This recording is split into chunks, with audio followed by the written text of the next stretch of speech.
문재인 대통령이 취임한 지 2년 반이 다 되어가고 있습니다.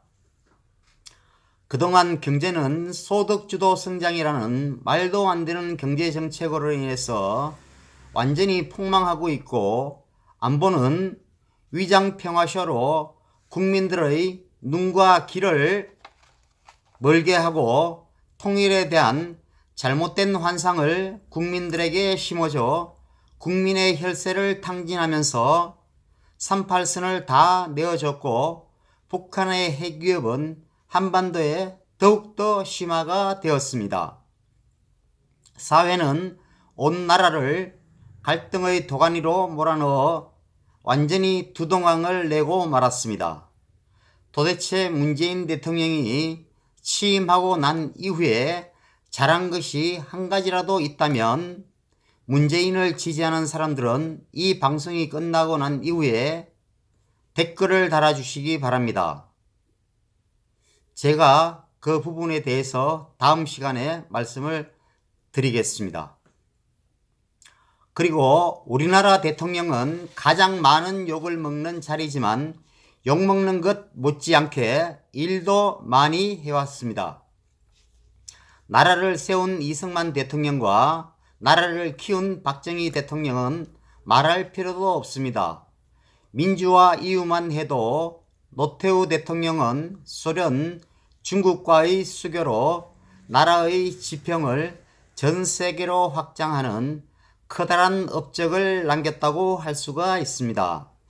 우리 공항의 비행 목적지에 모스크바나 베이징이 뜬다는 것은 당시로서는 기적과 같은 일이었습니다.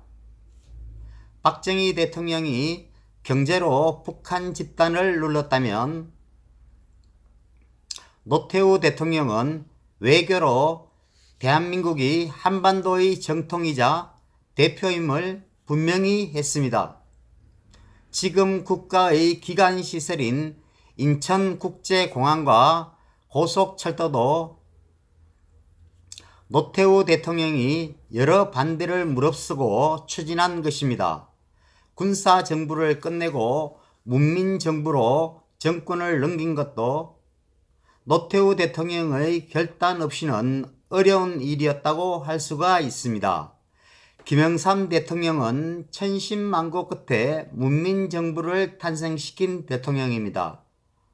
하나회라는 군부 파벌을 정광석화처럼 해체를 시켰습니다. 임기 말에 닥친 외환위기로 오점을 찍었지만 금융실명제로 우리 경제의 기초를 건실하게 만들었습니다. 김대중 대통령은 외환위기를 극복했고 IT 산업의 진흥을 도왔습니다. 그리고 김대중 대통령은 임기 초 탕평형 조각으로 국민 통합에 크게 기여를 했습니다. 노무현 대통령은 한미 FTA를 체결하고 제주 해군기지 건설을 추진했으며, 그의 지지 세력의 반대에도 불구하고 이라크 파병 결단을 내렸습니다. 이명박 대통령은 대통령으로서 한 일만 놓고 보면 그의 일하는 능력 하나만은 역대 대통령 중에서 최고라고 할 수가 있습니다. 취임하자마자 날벼락처럼 세계 금융위기가 터졌지만 1년 만에 플러스 성장으로 전환을 시켰습니다. OECD 국가 중 이런 나라는 3개국 뿐이었습니다. 그리고 그 다음에 경제 성장률은 6%로 세계 주요 국가국 중 최고 수준이었습니다.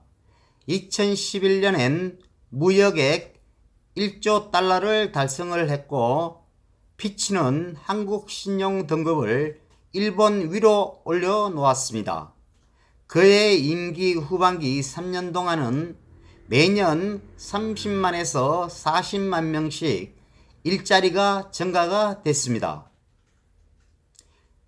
이명박 대통령 업적 중 최고는 대한민국의 G20 가입이라고 생각이 됩니다.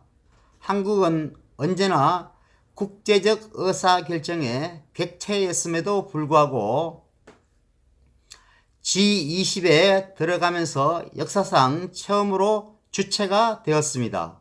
이명박 대통령은 다른 한국 대통령과 달리 G20 회의장에서 꽂아 놓은 보릿자루가 아닌 활발한 활동가가 되었습니다.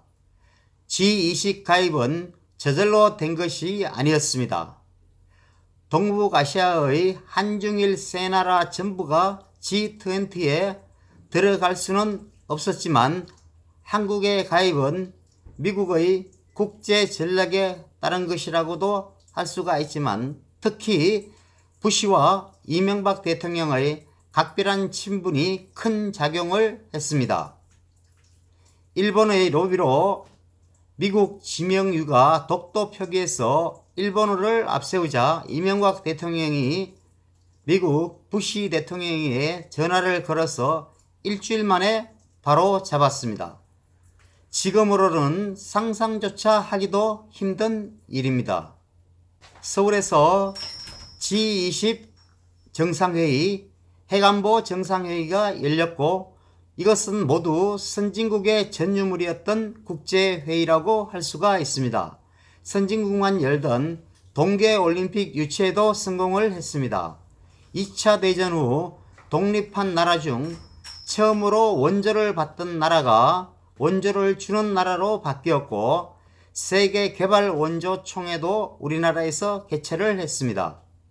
아랍에미레이트에 원전을 수출해 선진국들을 경악하게 만들었고 녹색기후기금도 한국으로 유치를 했습니다.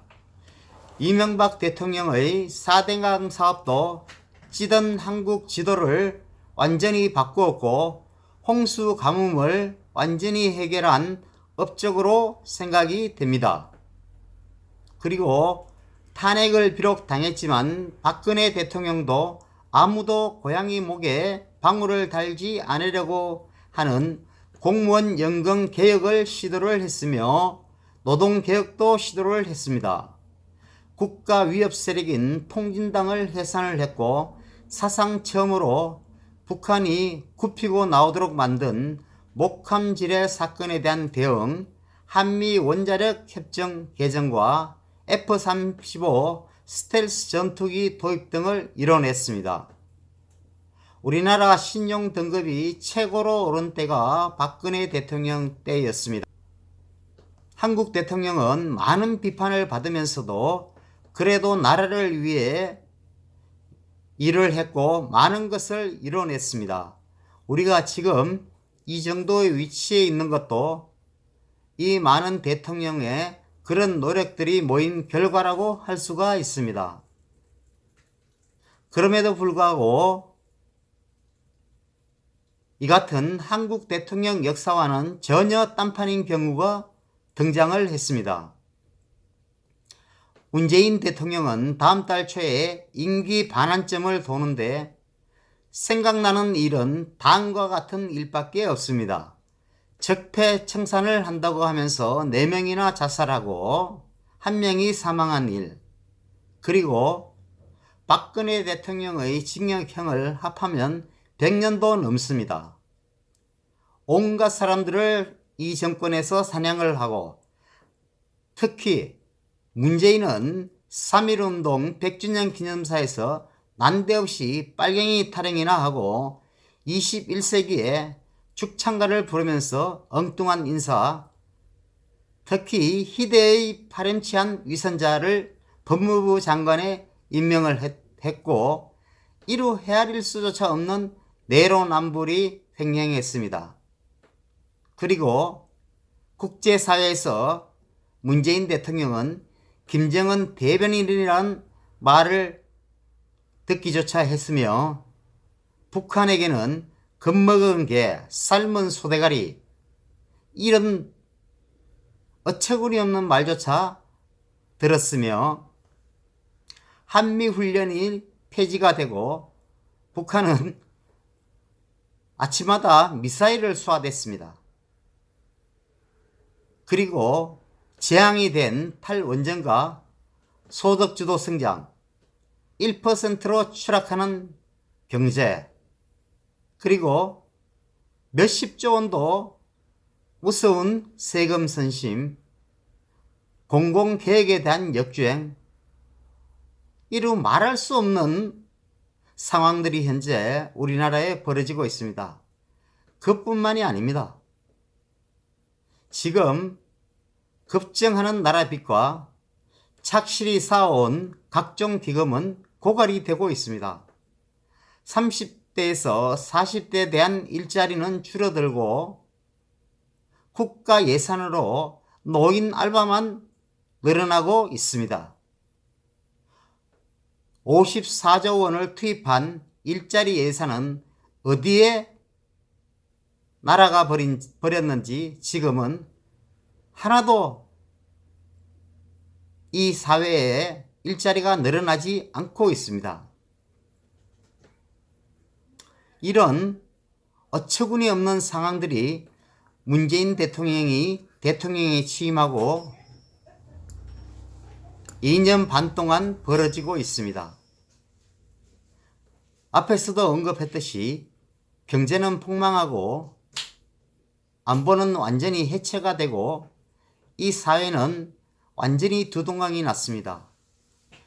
이러한 대통령을 지금까지 저는 한 번도 보지를 못했습니다. 문재인 대통령은 취임사에서 한 번도 경험해보지 못한 나라를 만들겠다고 이야기를 했습니다. 정말 제가 지금까지 2년 반 동안 한 번도 경험해보지 못한 나라를 경험한 것은 맞습니다. 이런 나라를 만든 이 문재인을 당선시킨 그의 지지자는 제가 이 방송이 끝나고 난 이후에 전자에도 언급했던 것처럼 댓글을 달아주시기 바랍니다.